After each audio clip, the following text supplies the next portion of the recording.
I'll start the recording.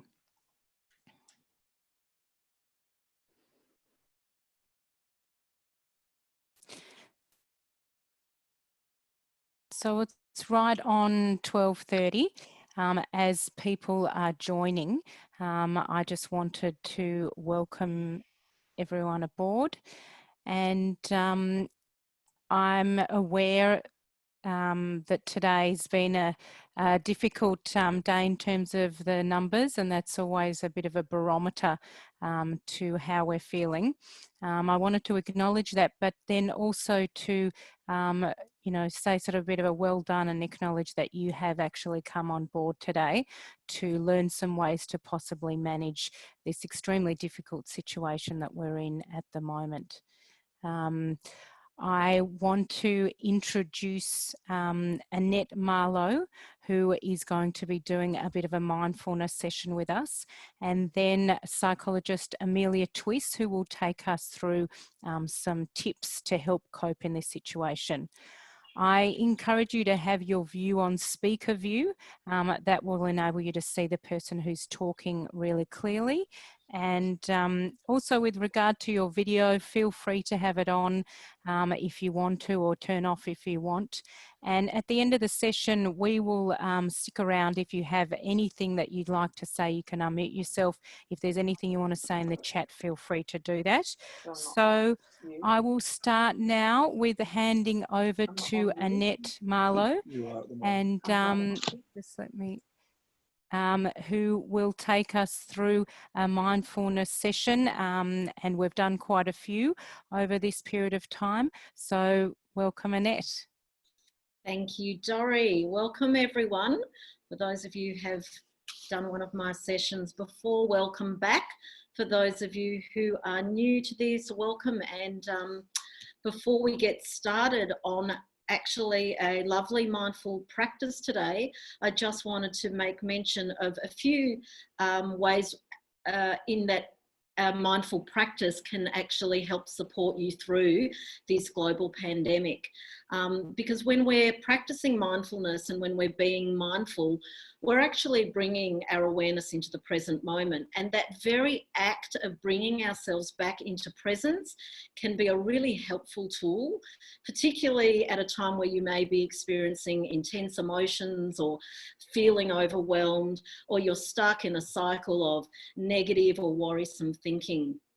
And also a mindfulness practice can build and help towards building and strengthening your emotional resilience, because it really encourages us to be able to experience our emotions, whether they're comfortable or uncomfortable, whether we like them or not. And when we learn how to accept and experience our emotions and feelings and inadequacies, we learn to become a little kinder to ourselves and more empathetic to others, and also less judgmental. And so finally, the other way a mindfulness practice can support us during this time is it really helps us develop a greater perspective. So it deepens our ability to focus on what we truly do value. And I think all of us can do with a dose of that at the moment. So what I'd like you to do is to take a moment to make sure you have no distractions around you. So you can just take the next 10 minutes to really enjoy and try and settle into this mindful meditation. So if I can invite you all to sit in your chairs in an upright and open posture. When we're nice and open, we're able to really work with our breath and open our minds a little more. And if you'd like to keep your videos on, you're welcome to. If you want to turn your videos off, you're welcome to. Just taking a moment to begin to feel like you're settling into your chair. So just feeling a sense of your muscles beginning to relax. Perhaps purposefully soften your shoulders, relax your shoulders. See if you can relax your face and jaw. I like to rest my tongue behind the front palate of my teeth. It relaxes my mouth and jaw.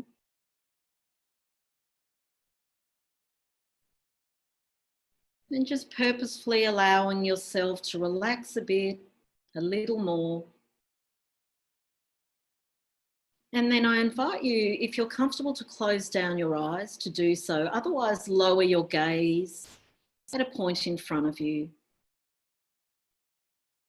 And then if your eyes are closed, gently become aware of the space or screen of darkness somewhat in front of your eyes or slightly between your eyes. You may notice here some muted shapes or colours. You're not actually looking for anything. It's simply a resting point for your awareness.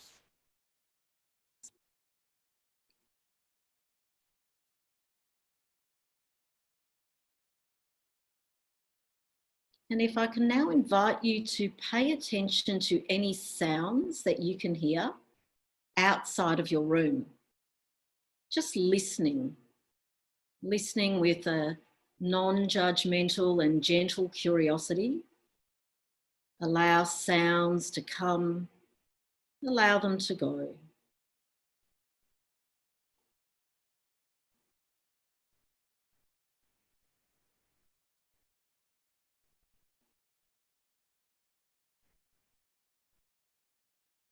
And now, listening to any sounds that you may hear inside of your room. No need to think about them too much or judge them whether you like them or not, just simply listening.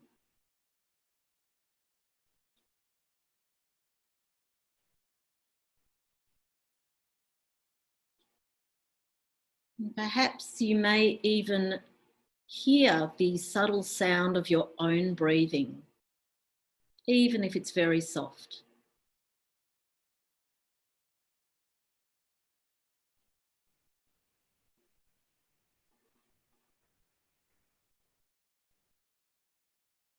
And now bringing a deeper awareness to your breath. Notice whatever sensations you find as you breathe in and as you breathe out.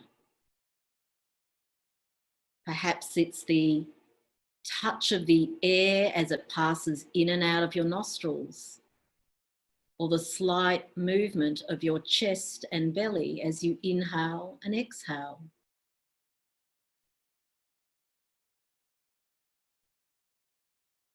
Just noticing the ebb and flow of each breath, coming and going.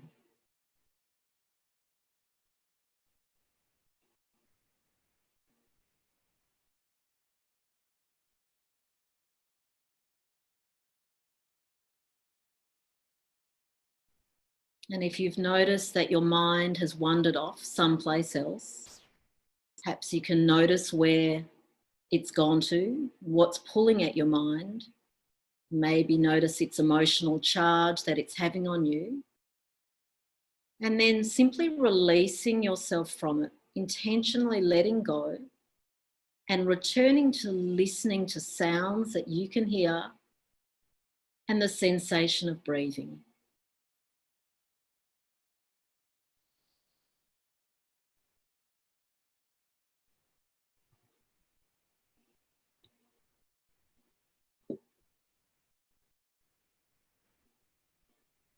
And next, I invite you to bring awareness into your feet. Feel into your feet, around your feet, just observing any sensations that you find there. It might be the contact of your feet on the floor or in your shoes. Maybe noticing sensations in your toes, your heels, the surface of your feet.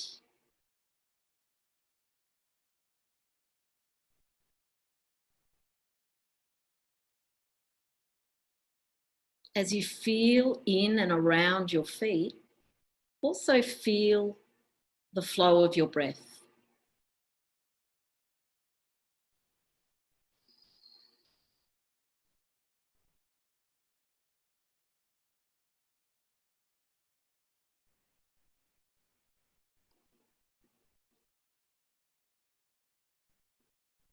And next, see if you can bring your awareness up in and around your hands. Perhaps you can feel the touch of your hands against your thighs, or if your hands are interlaced, the sensation of skin touching skin. Just noticing subtle sensations. Perhaps there's a tingling or pulsation, a sense of aliveness in the very tips of your fingers. A heaviness, noticing the temperature, texture.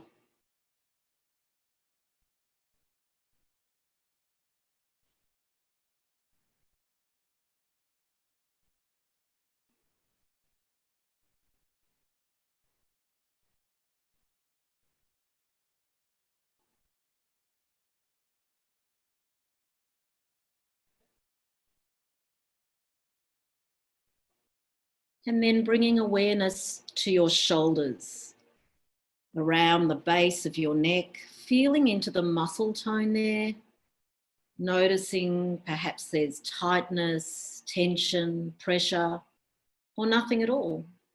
Just simply observing.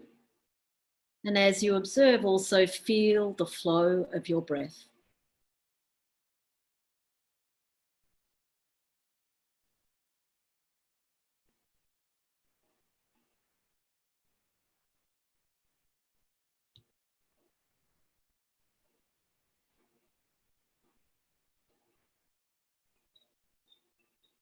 And as you sit here, perhaps reminding yourself that the practice of mindfulness means, above all, the willingness to be able to be present in this moment, to be in touch with things just as they are, moment to moment. Reminding yourself from time to time to let go of the tendency to want things to be different from how they are right now, and allowing them to be exactly how you find them in this moment. Aware of sounds, body sensations, and even thoughts as they come and go. Just encountering each moment.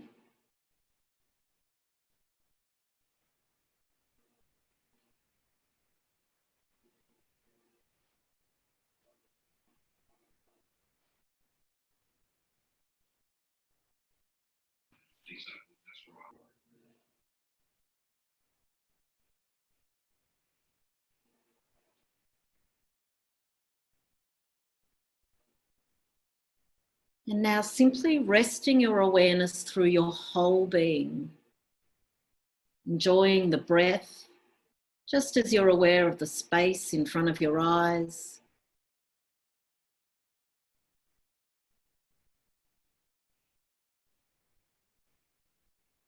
Body sensations, sounds.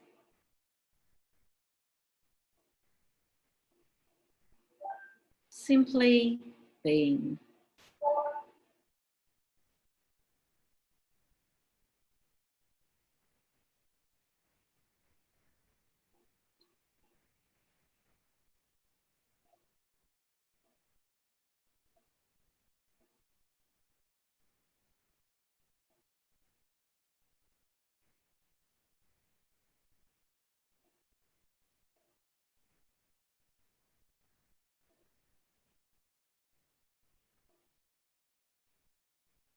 And as we come towards the end of this mindful meditation, re-establishing some contact with your body, perhaps wiggling your fingers and toes, stretching, moving around a little,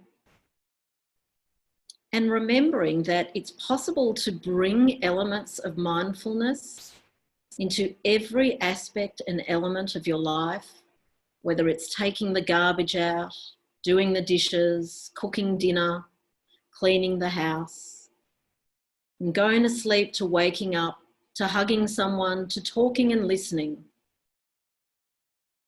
So well done for your participation today, and I wish you all the best for the upcoming weeks. And it is time now for me to hand you over to Amelia, who will take you through the next part of this session.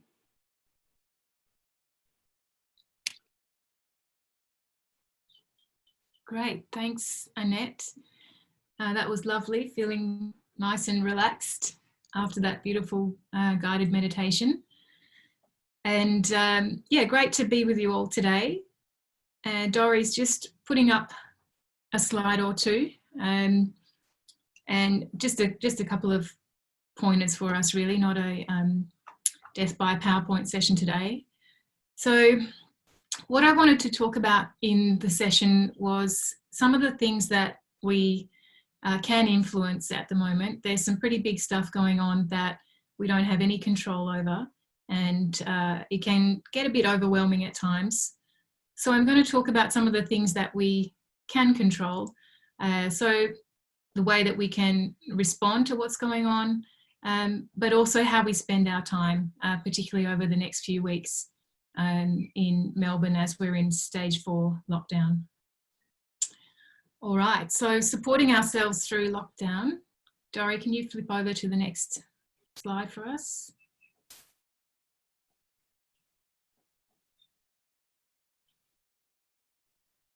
The first point I'm going to be talking about is routine.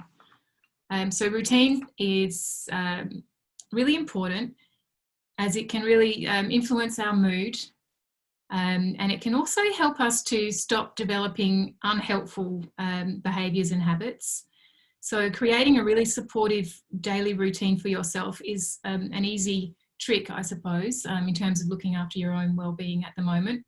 So things like getting up at the same time every day, going to bed at the same time every day, making sure you're changing out of your sleeping clothes, getting into your work clothes, maybe changing out of your work clothes, getting into your relaxing clothes at the end of the day, going outside, and taking time to talk to others, thinking about how you can design a routine that's really going to support your well-being. Okay, so the next thing is opportunity. Thinking about where we can find the opportunity in this situation. So for some people, being at home and not being able to do the sorts of things that we normally do can be quite discouraging. But try to have a think about where the opportunity is in this situation. So that might be things like an opportunity to spend more time with your loved ones. With a few of my clients who have been experiencing a lot of workplace stress, the lockdown has actually created a great opportunity for them, because they don't have to do their long commutes anymore, and they're suddenly discovering that they've got time in their lives for exercise, time for their families that wasn't there before. So that's an example of where you can find some opportunity in a tricky situation. Structure. So this is linked to routine, of course, but it's a slightly different concept. So before lockdown, you would have had pretty automatic structure in your day. So a lot of you would have gotten up and then had to travel somewhere for work or whatever else it was that you were doing, and then you would come home again at the end of the day. So thinking about how much time you want to spend on different activities, and then create some structure around this. And this is particularly important for those of you who, you know, maybe have a bit of a workaholic tendency, we might say, thinking about how much time in your day you actually want to spend working, because when we're working from home, it's really easy just to, you know, go back to the desk after dinner, for example.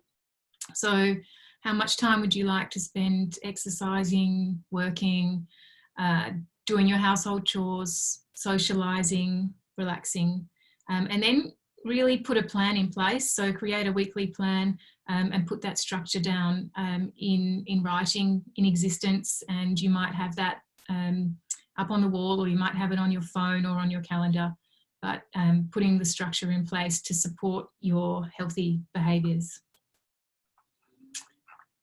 The next point is connection. So obviously really, really critical, and especially important at the moment when we are not allowed to connect with a lot of people that we usually would.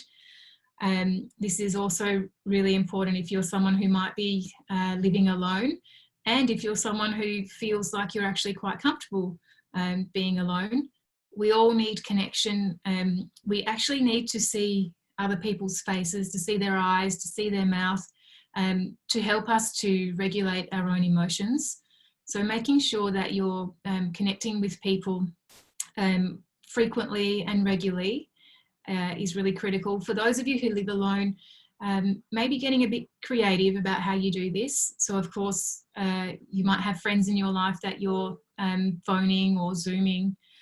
Have a think about your local community where you can perhaps, go up the road and say hello to another person. Say hi to your barista, for example. Drop into your local grocery shop. People can still see you smiling when you're wearing a mask, but just looking for those chances to have some human connection, and making sure that you're doing that on a daily basis. And then the last point that I wanted to talk about is variety. So we often talk about variety being the spice of life, and that's particularly important when we're in a lockdown situation.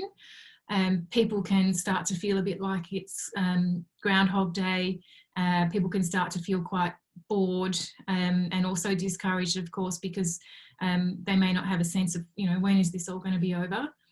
So looking for ways to create some variety in your experience is going to help you prevent boredom, help you to maintain a sense of motivation about your daily life. So examples of how you might do this, when you're going for, if you go for a walk, for example, going for a walk in a different direction to what you normally go. Maybe creating opportunities at home, like, doing a special dinner night, doing something that you wouldn't usually do. I know a few people have been doing things like, getting dressed up on a Friday night and having a really nice dinner, for example. Perhaps you might talk to someone who you don't normally talk to, but thinking about ways that you can change things up a little bit and bring some variety into your life. So here are some pretty straightforward, simple tips that you can use to support your own well-being when you're working from home. And these are all things that you have 100% control over as well.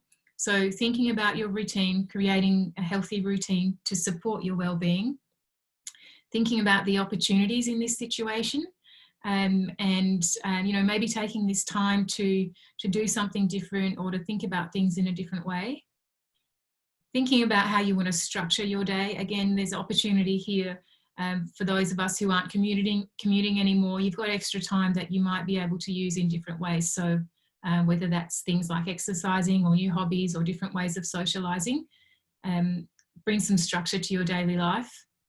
Connection, as we've said, really, really important, and I guess can't really be emphasized enough. Make sure that you're connecting, as we might not realize when we're getting disconnected, and that's especially important for those of you who are living by yourselves. And then finally, variety, finding ways to bring some variety into what could start to feel a little bit monotonous 6 weeks of being at home. So there you are, some tips for getting through this next lockdown. Thanks everyone for coming on today. I might hand back to you, Dori. We've got a couple of more minutes if there's anything you want to add to that. Great, thanks Amelia. I do think there are some valuable tips there, and just wanted to congratulate everyone again for coming on board to the Nexus Community Mindfulness session. At the moment, you're welcome to unmute yourselves, put your videos on, ask us any questions, tell us about what sort of that experience was like for you, and just to connect with each other. We were thinking about making this as an interactive forum to demonstrate how important connection is.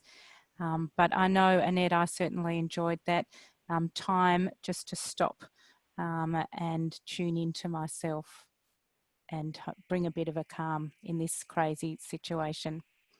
Yeah. We certainly all need to dig deep, don't we? Yeah.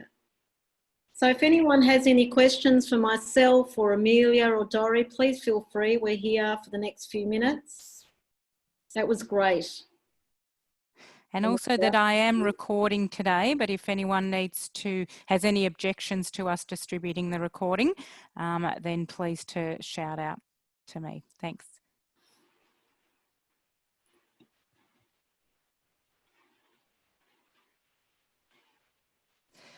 Well, I think it is often difficult to you know, talk in this sort of a setting, but I just wanted to, you know, thank Annette and thank Amelia for coming on board today to share some tips. We've got some comments that it's a very helpful session, that's been very good. Thank you, and we'll do this again at this time, and we will make sure that we let people know that we're running them. But thanks everyone for joining in, and keep safe at this time. Okay, bye-bye. Bye. See you later. Thanks for all the comments.